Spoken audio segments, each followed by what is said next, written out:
नमस्कार, आप देख रहे हैं BN media news. BN media में आपका पुनः स्वागत है। साथियों, बीएन मीडिया में मैं आप लोगों को उस एपिसोड में ले जाने जा रहा हूं जहां पर चौपाल कार्यक्रम किसानों का स्पेशल एपिसोड है। साथियों, इस कार्यक्रम के तहत मैं आप लोगों के बीच चावल के बारे में कुछ बातें शेयर करने जा रहा हूं। जरा गौर से आप वीडियो को देखिएगा और सुनिएगा। इससे पहले जो है आप सभी से मेरी पुनः गुजारिश है, निवेदन है कि यदि आप अभी तक बीएन मीडिया को सब्सक्राइब नहीं किए हैं तो जल्द से जल्द इसे सब्सक्राइब करें, लाइक करें, कमेंट करें और ज़्यादा से ज़्यादा इसे शेयर करें। साथियों, इस वीडियो में मैं आप लोगों को चावल के बारे में जानकारी देने जा रहा हूँ। इस जानकारी को लेकर आपके जीवन में कितना उपयोगी है, आप अपने आप से स्वयं आप इसका अंदाजा लगा सकते हैं। साथियों, जिस चावल को आप खाते हैं उस चावल के बारे में आप सभी को पूरी तरह से जानकारी होनी चाहिए कि यह चावल जो है हमारे जीवन के लिए कितना उपयोगी है। इस चावल के बारे में मैं बताने जा रहा हूँ। यह चावल जो हमें मिलता है, कैसे मिलता है, अभी तक जो है आप सभी जो भी जानकारी है उस जानकारी को देते हुए इस जानकारी को जरूर ध्यान से सुनिएगा। आज इस चावल के बारे में बताने जा रहा हूँ। जिस चावल का नमूना मैं आप लोग को पेश करने जा रहा हूँ, यह महीन चावल है। यह चावल खाने में बहुत ही स्वाद से परिपूर्ण है। यह चावल का नमूना आप लोगों के सामने मैं पेश करने जा रहा हूँ। ये रहा चावल का नमूना, आप देख रहे हैं। ये चावल आपको दिख रहा है।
चावल संपूर्ण पूर्वी जगत में प्रमुख रूप से खाए जाने वाला अनाज है।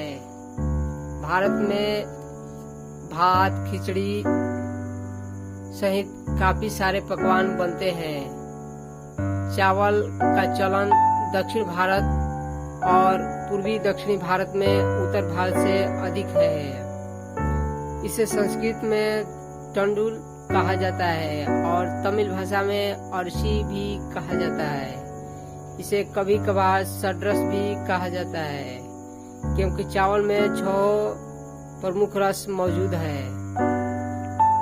सांस्कृतिक हिंदी में पके हुए चावल को भात कहा जाता है, किंतु अधिकतर हिंदी भाषी भात शब्द का प्रयोग कम ही करते हैं।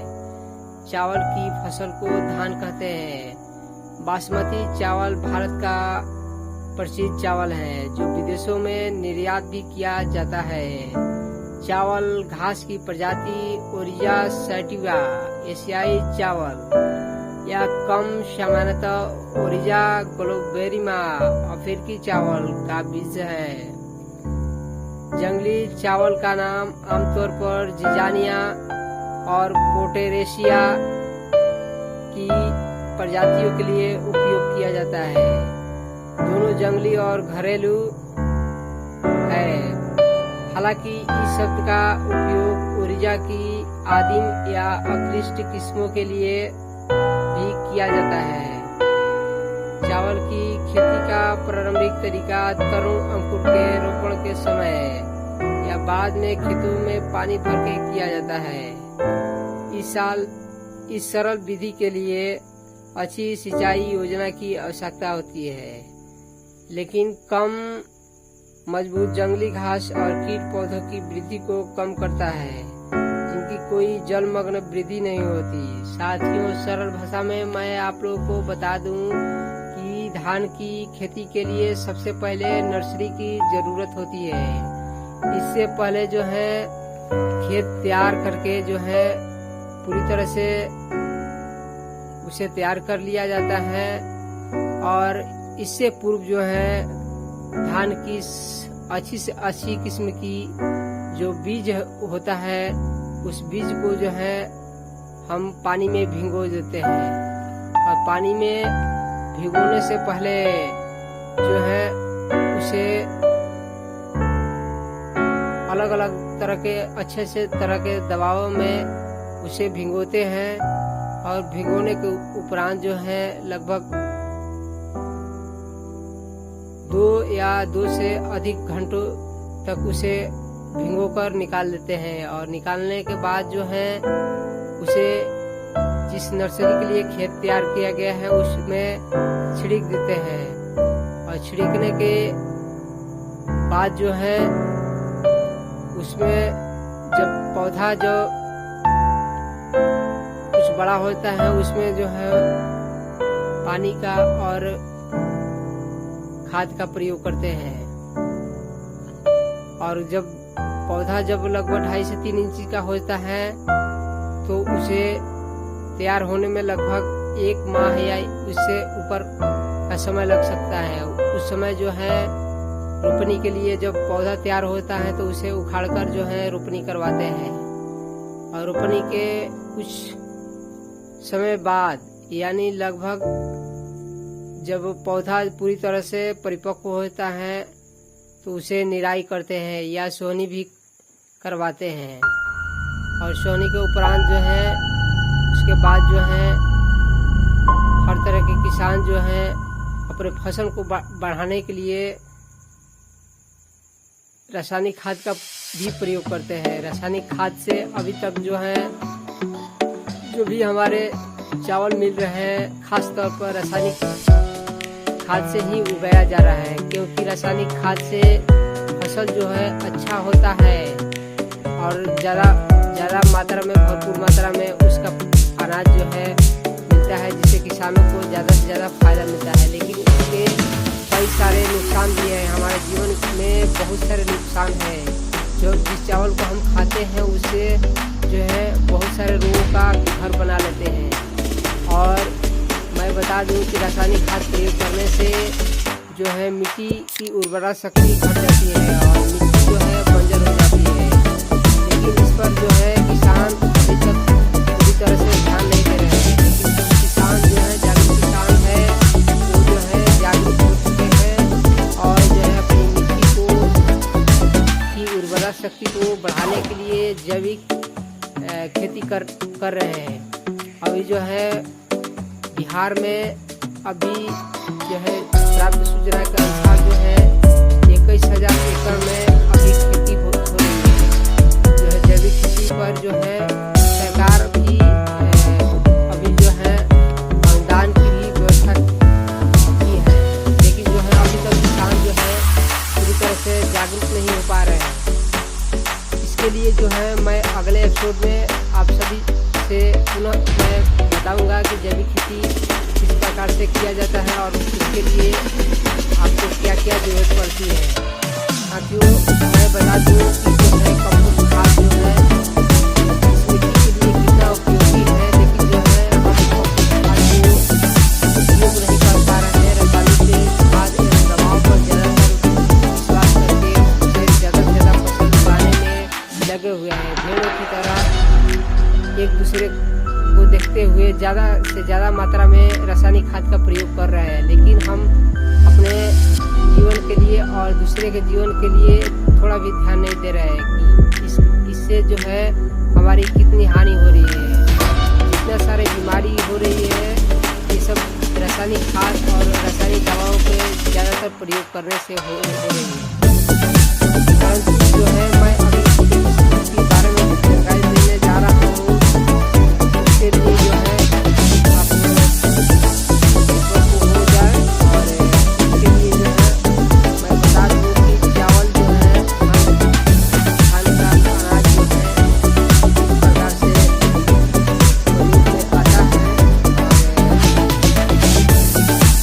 और चावल खाने से क्या क्या हमें नुकसान भी हो सकता है और क्या क्या फायदे हो सकते हैं, लेकिन उससे पहले जो मैं बता दूँ पर उनको जो है सोचने का काम जो है करता है। यदि हम फसल को लगाते हैं, खाली बोते हैं, जो फल भी होता है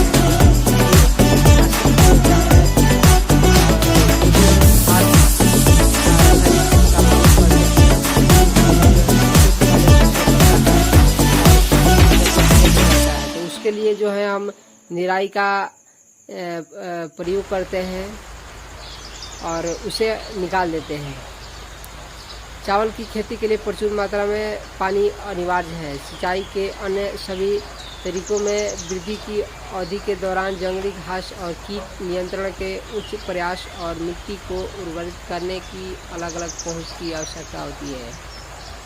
चावल एक बीजपत्री आमतौर पर एक वार्षिक पौधे के रूप में उगाया जाता है। हालांकि उष्णकटिबंधीय क्षेत्रों में यह 12मासी के रूप में जीवित रह सकता है और 30 वर्षों तक रटून की फसल पैदा कर सकता है। मैं बताने जा रहा हूँ, जरा गौर से सुनिएगा। दुनिया भर में चावल की क्या खपत है।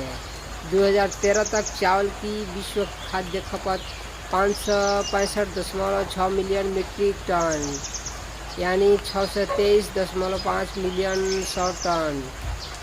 धान समकक्ष 3,77,283 मीट्रिक टन यानी 4,15,883 शॉर्ट टन मिल समकक्ष थी, जबकि सबसे बड़े उपभोक्ता चीन था, जहां 162.4 मिलियन टन यानी 179.0 मिलियन शॉर्ट टन धान के समतुल्य विश्व खपत का 28.7% की खपत होती है।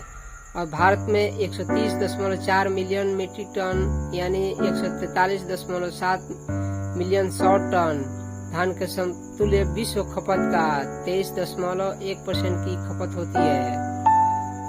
चावल एशिया की सबसे महत्वपूर्ण फसल है। उदाहरण के लिए कंबोडिया में कुल कृषि क्षेत्र का 90% हिस्सा चावल उत्पादन के लिए उपयोग किया जाता है। पिछले 25 वर्षों में अमेरिका की चावल खपत में तेजी से वृद्धि हुई है, जो आंशिक रूप से बियर उत्पादन जैसे वाणिज्यिक अनुप्रयोगों के लिए उपयोग किया जाता है। 5 में से लगभग एक वयस्क अमेरिकी अब प्रतिदिन कम से कम सफेद या ब्राउन चावल का आधा हिस्सा खाने की सूचना देता है। तो मैं आप लोग को बता दूं कि इस एपिसोड में यानी जो है किसानों का जो स्पेशल एपिसोड है, इस एपिसोड में बस इतना ही। मैं अगले एपिसोड में चावल के खाने के क्या क्या फायदे और क्या क्या नुकसान होता है इस पर मैं चर्चा करूंगा। तो साथियों, मैं आप लोग के बीच पुनः हाजिर अगले एपिसोड में रहूंगा। तब तक के लिए भजनाथ जी को दीजिए इजाजत। इससे पहले मैं आप सभी से गुजारिश करूंगा, यदि आप अभी तक इस चैनल को सब्सक्राइब नहीं किए हैं, बीएन मीडिया को सब्सक्राइब नहीं किए हैं, तो जल्द से जल्द सब्सक्राइब करें, लाइक करें, कमेंट्स करें और ज़्यादा से ज़्यादा शेयर करें, ताकि सबसे तेज जो है, सबसे पहले जो है आप सभी को एक नए सोच वाली एक अलग सोच वाली, एक नई क्रांति लाने वाली अलग अलग तरह के वीडियो आपके मोबाइल स्क्रीन पर सबसे पहले सबसे तेज आए। तो अभी तक जो भी सब्सक्राइब नहीं किए हैं जल्द से जल्द सब्सक्राइब करें, लाइक करें, कमेंट्स करें और ज्यादा से ज्यादा शेयर करें। साथियों, ये वीडियो आप सभी को कैसा लगा आप जो है कमेंट बॉक्स में जरूर लिखिएगा। तब तक के लिए अपने दोस्त बैजनाथ को दीजिए इजाजत। जय भारत, जय संविधान, जय जवान, जय किसान। धन्यवाद।